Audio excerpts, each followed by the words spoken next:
Parents, here's a gift idea that doesn't require batteries, screens, or endless assembly on Christmas morning. It's called the Dad Ventures Deck, a deck of silly adventures and unexpected twists for you and your kids. Pull one card, and suddenly you're on a superhero bike ride or turning the backyard into a treasure island. My daughter still talks about the memories we've made from this deck. I've only got about 20 of these decks left, and once they're gone, they're gone. So if you want a simple way to spark memories with your kids this holiday season, go to ringspodcast.com/deck. Again, that's ringspodcast.com/deck. Start making more epic memories with your children today. Welcome, fellow wanderers, to another captivating episode of Lore of the Rings, the podcast that delves deep into the rich tapestry of JRR Tolkien's masterful world. In today's episode, number 112, we embark on a riveting exploration of the chapter Fire and Water from The Hobbit. Join us as we unravel the profound themes and captivating characters that emerge from the flames and depths, shaping the fate of Middle-earth. From the symbolism of fire and water to the discovery of Bard the Bowman, this episode promises to be a journey filled with insight and revelation. Now, let's wander. Our first theme from Fire and Water is heroism and courage. In this chapter, one character shines brightly as a beacon of hope and bravery, Bard the Bowman. Bard's character is instrumental in shaping the events that unfold during the climax of this chapter. He emerges as a true hero, displaying remarkable courage in the face of overwhelming odds. Bard's heroism becomes evident when he takes on the daunting task of confronting the dragon Smaug. Armed with the Black Arrow, a weapon of legendary significance, Bard confronts the fearsome creature that has terrorized the land. His willingness to face such a formidable adversary demonstrates his unwavering bravery. Bard's encounter with Smaug is a testament to his strength of character and his determination to protect his people. It's fascinating to contrast Bard's heroism with the character of the Master of Laketown. While Bard takes charge and displays exceptional leadership, the Master, on the other hand, represents a stark contrast. He is a deft politician and a self-serving ruler, prioritizing his own interests above those of his people. Indeed, the Master's character highlights the contrast between true heroism and selfish ambition. While Bard stands as a selfless protector, the Master embodies the antithesis of heroism. He lacks the courage to take action and instead resorts to cunning and manipulation to ensure his own survival. The dichotomy between Bard and the Master underscores the importance of leadership and selflessness in times of crisis. Bard's heroism inspires loyalty and fosters unity among the characters, while the Master's self-serving nature creates discord and a sense of mistrust among the people. It's fascinating how Tolkien weaves these contrasting characters into the narrative. By juxtaposing Bard's heroism with the Master's lack thereof, he emphasizes the significance of true leadership and the impact it can have on individuals and communities. Bard's heroism and leadership serve as a powerful example for readers, reminding us of the importance of courage, selflessness, and standing up for what is right. In the chapter Fire and Water of The Hobbit, another compelling theme that emerges is the concept of nature's wrath. This theme is prominently showcased through the clash of elemental forces, specifically fire and water. Let's delve deeper into the symbolism and significance of these elements in the narrative. Throughout the story, fire and water represent powerful and opposing forces, each carrying its own symbolic meaning. Fire, personified by the fearsome dragon Smaug, embodies destruction, chaos, and unbridled power. Smaug's fiery breath wreaks havoc on the lands and the characters, leaving a trail of devastation in his wake. On the other hand, water symbolizes calmness, purity, and the potential for renewal. The lake that surrounds the lonely mountain serves as a tranquil sanctuary, contrasting with the destructive power of Smaug's flames. The symbolism of fire and water in this chapter goes beyond their elemental properties. They represent contrasting aspects of the human condition and the larger themes of power and destruction. Smaug's fire symbolizes the corrupting nature of power, the insatiable greed it can breed, and the devastating consequences it brings upon those consumed by it.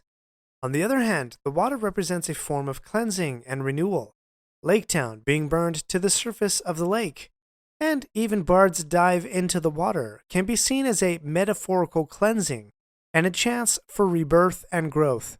It signifies the potential for redemption and the opportunity to rebuild after a period of destruction. The burning flames represent the destructive forces that can be unleashed when power is wielded without restraint. Smaug's fiery breath embodies the fiery wrath of an unchecked tyrant, consuming all in its path and leaving a scarred landscape in its wake. The destruction caused by fire highlights the detrimental effects of greed and the dire consequences that follow. However, amid the devastation, we find the symbolism of water offering a glimmer of hope and the potential for rebirth.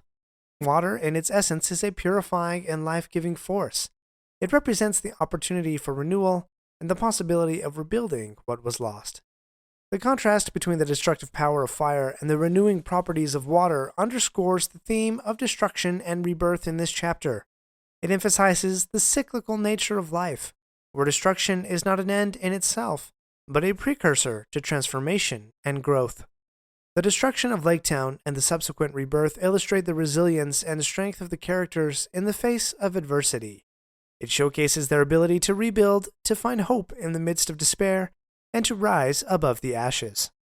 The symbolism of fire and water serves as a powerful reminder that even in the darkest of times, there is always the potential for renewal and rebirth.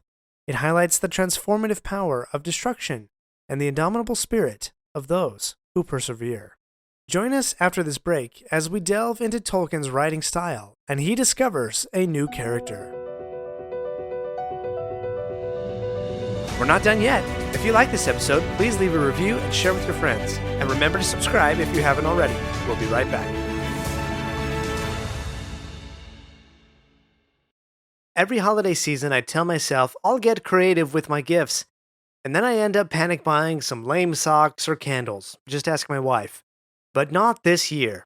Uncommon Goods makes holiday shopping stress-free and joyful, with thousands of one-of-a-kind gifts you can't find anywhere else. If you've got a bookworm or a geek on your list, and be honest, you probably are one yourself, you'll love their curated reading and geek collections. Quirky mugs, clever puzzles, and fantasy-inspired art. It's the kind of stuff that makes people say, "How did you even find this?"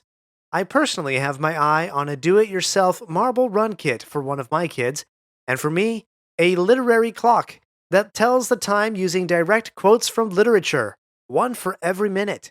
And here's what I love. So many of their gifts are handmade in small batches by independent artists. That means you're not just giving a gift, you are supporting real people and small businesses. So go to uncommongoods.com/LOTRpod for 15% off. That's uncommongoods.com/LOTRpod. Uncommon Goods. We're all out of the ordinary. Parents, here's a gift idea that doesn't require batteries, screens, or endless assembly on Christmas morning. It's called the Dad Ventures Deck, a deck of silly adventures and unexpected twists for you and your kids. Pull one card and suddenly you're on a superhero bike ride or turning the backyard into a treasure island.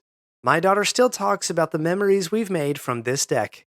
I've only got about 20 of these decks left, and once they're gone, they're gone.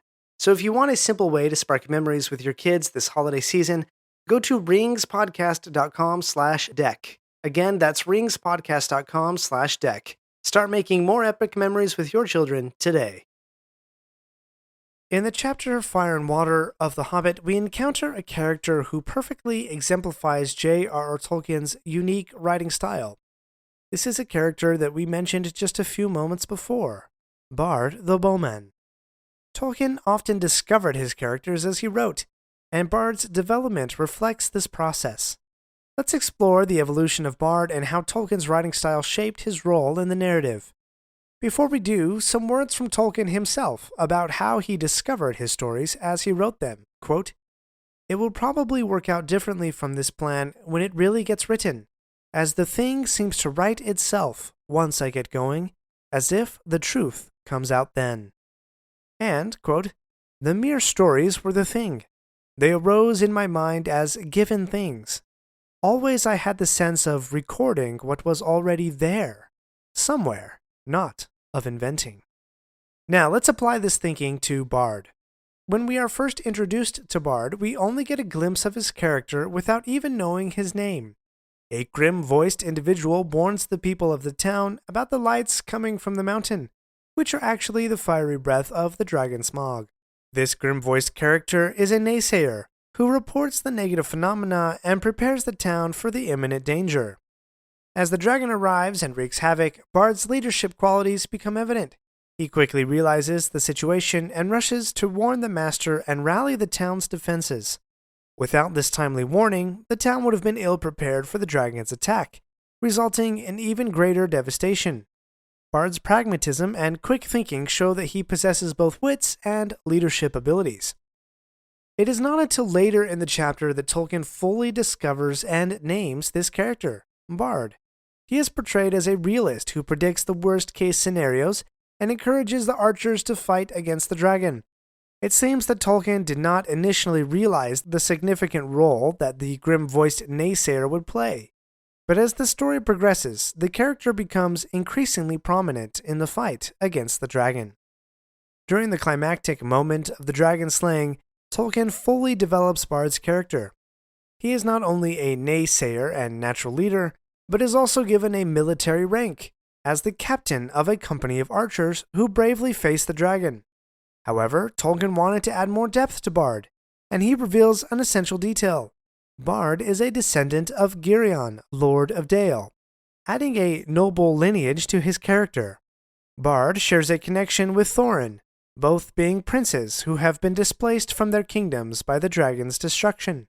Additionally, Bard foreshadows Aragorn, the destined king who will restore the kingdom of men. But why did Tolkien choose to make Bard a descendant of the Lords of Dale? The reason becomes apparent when we look back a few chapters to inside information. Bilbo's encounter with Smaug in the dragon's lair reveals Smaug's one weakness. As he recounts this inside information, he decries the look of an old thrush, who seems, to him, to be listening on the conversation. Thorin chides Bilbo and provides this insight, quote, "The men of Dale used to have the trick of understanding the thrush's language, and used them as messengers to fly to the men of the lake." So it is fortuitous that Bard, a man of Dale, now resides in the town near the lake and can understand the thrush's message. The message received by Bard provides him with the crucial knowledge of Smaug's weakness. As the dragon turns in the moonlight, Bard sees the vulnerable spot in Smaug's armor. It is the irony of the situation that the shining dragon is defeated by its one dark spot. To aid Bard in his quest, Tolkien gives him a unique weapon, the Black Arrow. This arrow, forged by the Dwarven Kingdom under the mountain, possesses a will of its own and strikes true, penetrating the dragon's weak spot. With Smaug's defeat, Bard's story is far from over. He showcases his leadership abilities by organizing the survivors and making plans for the future. Bard's journey from a nameless naysayer to a descendant of nobility, a dragon slayer, and a possible king is a testament to Tolkien's discovery writing style. The details of Bard's character unfold naturally as the story progresses, revealing a character of great significance and depth. It is unlikely that Tolkien had Bard's complete story planned from the beginning. Instead, he allowed the character to emerge and develop organically through the act of writing. This process of discovery adds richness and authenticity to the narrative, capturing the essence of Tolkien's unique storytelling style. Join me in the next episode, where we'll compare the events of this chapter to their on-screen adaptation. Thanks for wandering Middle-earth with me today.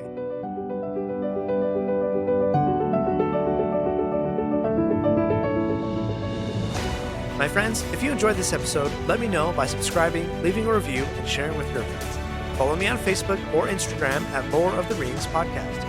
For feedback on the show, please email me using the link in the show notes. Until next Thursday, remember, not all those who wander are lost. If you're a podcast host, listen up, this one's for you. My name is Allie Jackson. I'm the host of Finding Mr. Height, a dating and relationship podcast that I've been doing for 4 years now, sharing my positive and practical approach to dating that's built on my own life experience. And I wanted to share another experience that I've had, my secret behind monetizing my show. It's called Red Circle, and I was just telling my colleague about how much I love their platform. With Red Circle, not only am I getting a seamless hosting experience, but I also love the support I receive in ad sales. It's not just typical ad sales either. It's targeted targeted opportunities based on my show and my life. And the platform is super simple. You just set your preferences and Red Circle matches you with sponsors that align with your show. You can vet every opportunity and their platform gives you great analytics. More recently too, my Red Circle team has brought me opportunities outside of my podcast on social media to really augment the podcast partnerships, bring them full circle. I just can't recommend them enough. If you want to give it a try, go to redcircle.com to get your free trial. That's redcircle.com for a free trial. Parents, here's a gift idea that doesn't require batteries, screens, or endless assembly on Christmas morning. It's called the Dad Ventures Deck, a deck of silly adventures and unexpected twists for you and your kids. Pull one card and suddenly you're on a superhero bike ride or turning the backyard into a treasure island. My daughter still talks about the memories we've made from this deck. I've only got about 20 of these decks left, and once they're gone, they're gone. So if you want a simple way to spark memories with your kids this holiday season, go to ringspodcast.com/deck. Again, that's ringspodcast.com/deck. Start making more epic memories with your children today.